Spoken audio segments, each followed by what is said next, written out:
I do want to address just a quick personal matter here. Donald Trump has made Canada enemy number one of his presidency for some reason, and now he is attacking our closest neighbor with everything he has. He blames Canada for the wildfires sending smoke across the border, even though climate change is the real culprit he keeps making worse every day. Then he hits Canada with massive new tariffs, including an extra 50%, claiming it is payback for how they treat American products. Canada does not take his shit. Mark Carney does not take his shit. So Canada cancels the joint opening of the Gordie Howe Bridge. Donald Trump throws a full temper tantrum on Truth Social. He says Canada disinvited the United States, but that is fine because they are paying big tariffs now. He brags that the old deal was terribly negotiated and America now gets half the profits. It is pure humiliation. The man who started the fight ends up canceled and crying about it in public. This is Donald Trump all over. Pick a fight with Canada, make everything worse, then act shocked when they push back hard. Short-sighted, reactionary, and completely ridiculous. I think what we're going to do is we're going to put a major tariff on Mexico because of the lettuce, and we're going to put a big tariff on Canada because of the smoke. All right? We'll get a combo. Which would you have, the lettuce or the smoke? I think I'll take the smoke. Yeah, the smoke wrecked my daughter's swim meet.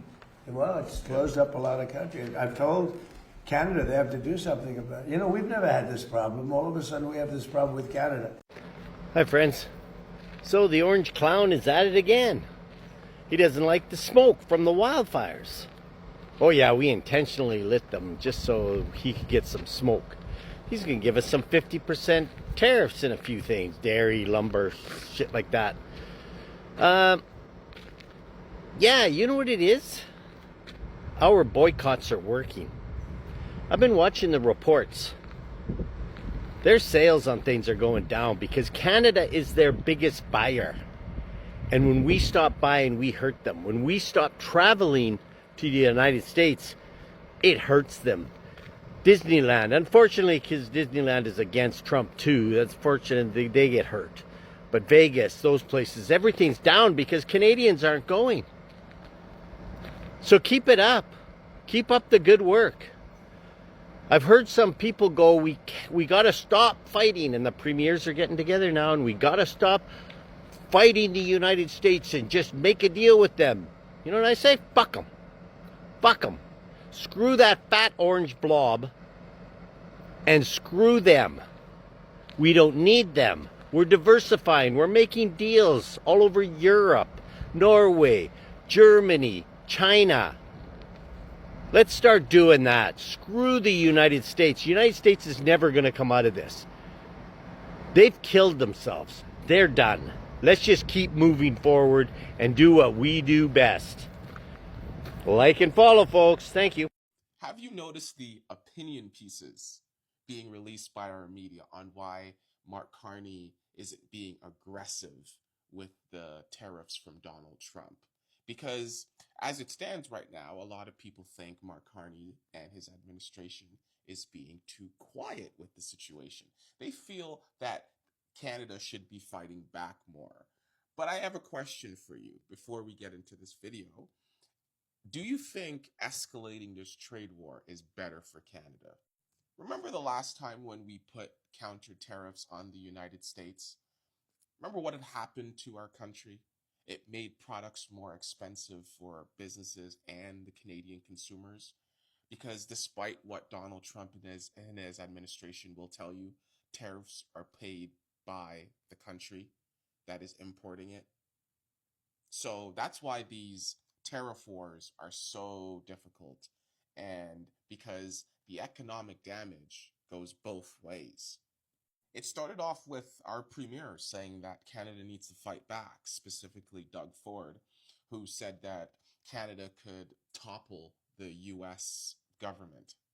So Mark Carney then had to answer for these comments from Doug Ford and some of his other premiers, in which Mark Carney kind of brushed off the situation by saying all options are on the table. And some people see that as weakness. I, on the other hand, saying it's leaving some room for negotiation, if there is any negotiation to be had with Donald Trump and his administration. And with that said, Dominic LeBlanc, who is our minister who's in charge of US and Canada trade, is currently in Washington and is also currently getting blown off by Donald Trump and his administration. Well, at least publicly, because Donald Trump came out and expressed that he doesn't really want a deal. He doesn't want to deal with Mexico and Canada. He would rather America be independent. This should be noted that this is just about concessions. CUSMA works for both countries perfectly fine. What doesn't work is that Donald Trump and his inner circle cannot profit on top of CUSMA. So they need concessions. And until these concessions are made, you will be hearing this rhetoric, the 51st rhetoric. We want to be independent. Because at the end of the day, if Trump wanted, he could terminate this deal in 6 months. He could literally come out today and said, you know what? This deal isn't working for us Americans. We're terminating. We're giving you your 6 months, whatever. Not that it matters anyways, but we could do it. But he hasn't done that. Now, has he? Because the deal works. It's just that he wants more on top of it. And these opinion pieces all choose to not state that fact. But I would love to hear what you guys think. Till next time. About a year ago, many Canadians made the decisions to stop traveling to the US. And honestly, a lot of Americans, including their president, said, who cares? They're politicians. Oh, they didn't care. Interesting though, a year later, specifically a week ago, I noticed a couple politicians coming out saying or expressing their concerns on the lack of Canadians traveling to the US. Now, I thought it was interesting, but you kind of get this every couple of months from them when they're trying to get Canadians to cross the border. And because it's summertime, I just assumed that's what they were doing. But then reports started coming in. And these reports started telling a interesting story. Because you see, in 2024, 39 million Canadians visited the US. So there was 39 crossings from Canada to the US in 2024. That dropped by 25% a year later. So when Donald Trump took office in 2025, that number dropped to 29 million crossings. Now, I don't even think they truly cared about that until the dollar value started kicking in. $3.3 billion that cost them. And that's where you started seeing politicians coming out and expressing their concerns.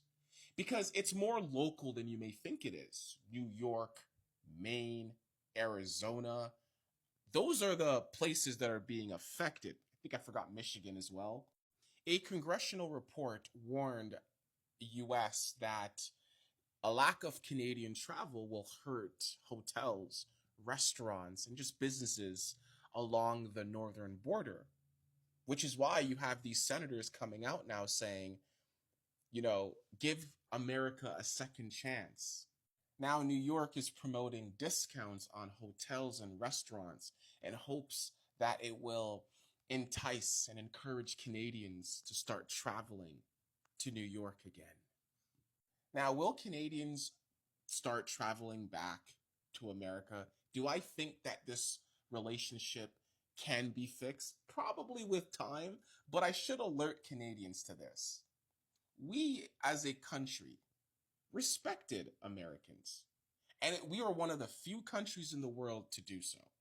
You go most places in the world, they hate Americans. But I will say that the feeling between us and America was one-sided.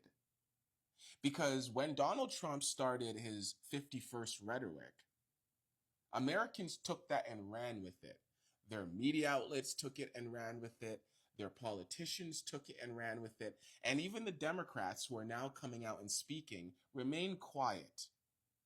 Their entire fan base took it and ran with it. Yeah, a few people were like, oh no, but majority of them took it and ran with it. I was reporting throughout this entire process, and I would know they took it and ran with it. The reason why they're now coming out and speaking up against it is because midterms are around the corner, and it's great talking points. we could fix the relationship or make it better with Canada and the US. It's great talking points for these Democrats. Year ago, you can hear from them. When Donald Trump made his comments, people were saying yes and praising him. I read it, and I'm pretty sure most Canadians experienced it. So what started off as a little protest and them saying they don't need us, well, until next time. I apologize. I'm a little sore today.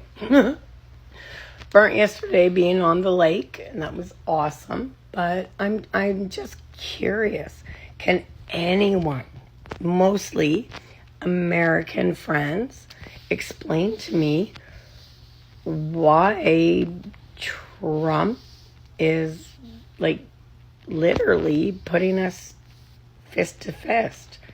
It makes no sense. I don't want war. I love my American friends. I love where I live, and I love traveling there. But I'm just curious, why are we being blamed for so many things when he said he would stop wars? I don't get it. Once again, Donald Trump is attacking our nice neighbors to the north. Yesterday, Donald Trump announced 50% tariffs on a variety of new items coming into the U.S. from Canada, and they're set to go into effect in 30 days. Trump says it's in response to Canada's discriminatory practices related to dairy, automobiles, and alcohol. Of course, in doing this, he exempts certain items that are important to the U.S. economy, including energy, rare minerals, and fish. Of course, here's your tariff lesson once again. These are taxes paid on goods coming into the United States. As we've learned time and time again, these tariffs are passed along to consumers through higher prices. They're rarely absorbed by the companies themselves. Advocates say this will certainly raise prices for consumers and businesses while raising tension between North America's two largest trade partners. Canadian officials have already indicated they plan to respond with reciprocal tariffs as a result of Donald Trump's. This message is for Canadians and Mexicans from a Democrat in the United States of America. We are so sorry. We are so sorry that this is being inflicted upon you. Please do not hate us. There are 71 million of us that did not choose this and want nothing to do with this man, want nothing to do with invading your countries or making you a state. Please do not hate us all. Dear citizens of Canada, most everybody in the United States is with you. If you don't want to buy our products, don't do it. Buy Canadian only. We'll be fine. Trust me, we'll be fine. We don't agree with Supreme Leader Trump. We don't agree with what he's doing. So you boycott us, and I'm with you, okay? Most of us are with you. If, for whatever reason, the U.S. invaded Canada, which won't happen, but if it did, I would side with Canada. I would fight with Canada, okay? I canceled my trip in the United States this summer, my summer vacation to the Jersey Shore, because I live near the Jersey Shore. I canceled my Jersey Shore vacation because I'm taking a vacation to Canada this summer and spending my money in Canada as a U.S. citizen. So please welcome me and my family with open arms. We are with Canada, okay? We are on your side. We will fight with you. And if you need to boycott the U.S. products, you do that. Do that. Show Trump he's wrong. This kind of threat that's coming at us, at first, I think people thought it was sort of funny or interesting, or he's just trying to get our backs up. But we're taking it real seriously right now. We see this as an existential threat. And let's be clear, it's not just, a threat to our leadership, right? This is a threat to working people in our country who rely on trade, who rely on those relationships. And what I have to say to Donald Trump is that both US and Canada are facing right now on how Trump impose a tariff on Canada. Now, in my opinion, this is not really a story about Canada defeating America or American defeating Canada. It is story about what happens when two countries that depend heavily on each other allow political disagreement to become economic battles. I believe many people underestimate just how connected the United States and Canada really are. They are very close. Every single day, billions of dollars worth of goods cross the border every day. American factories rely on Canada raw materials. Canada companies rely on American customers. So millions of jobs exist because these two economies work together. That is why I think any serious trade conflict between the two countries was always going to hurt both sides. So when President Trump pushed a tougher approach toward Canada through tariff and trade pressure, many supporters saw it as a strong negotiating strategy. They believe America had been accepting unfair trade arrangements for too long and that someone finally needed to stand up for American workers. Can this be true? Well, I understand that point of view, but every country has the right to protect its industry and negotiate for better deals. So no nation should simply accept an agreement if it believes it is being treated unfairly. But another thing, here is where I think the thing is becoming more complicated. Remember, Canada is not just another trading partner. It is the most closest ally in many areas, from trade and energy to defense and border security. So when pressure is applied to a country that is deeply connected to your own economy, these effects rarely stay on one side of the border. So if Canada responds with its own tariff or trade restriction, American exporter can lose customer. Manufacturer may face higher production costs. Farmer may struggle to sell their product. Consumer also can end up paying high prices. So in other words, economic retaliation often creates a chain reaction. So that is why I believe the phrase Canada strike back shouldn't be viewed as Canada is winning or America is losing, or America is winning, Canada is losing. Instead, it is an example of how economic dispute between the close partners usually leave everyone with something to lose. And also, I think Americans are beginning to recognize something important. Patriotism and international cooperation doesn't have to be opposites. You can support American workers while still maintaining strong relationship with trusted allies. In fact, it can be a long-term economic stability. Often depends on reliable partnership. Because strong leadership doesn't always mean creating conflict. Sometimes it means negotiating firmly while preserving trust. So from my own perspective, the real pressure on Trump or any American president is not simply about appearing tough. It is about producing a result that ordinary American can actually feel.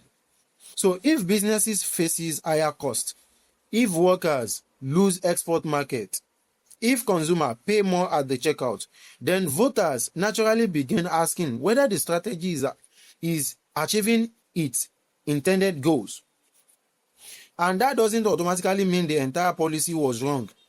Every trade negotiation involves risk and potential reward. But I think success should ultimately be measured by outcome, not by political messaging.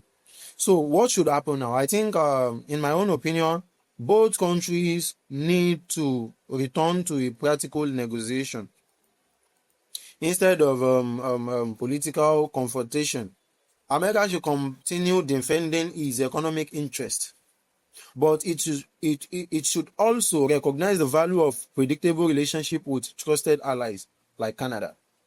Canada, on its part, should continue protecting its own industry while keeping communication channels open. So neither country benefits from a prolonged economic standoff. So at the end of the day, American families and Canada families want many of the same thing. They want stable jobs, affordable prices, growing businesses, and economic security. That is why I believe cooperation will always produce better long-term results than constant confrontation. And perhaps that is the biggest lesson here. Being strong doesn't always mean fighting with your closest friends. Sometimes real strength is finding a solution where both neighbors can succeed together. But this is just my opinion. What do you think?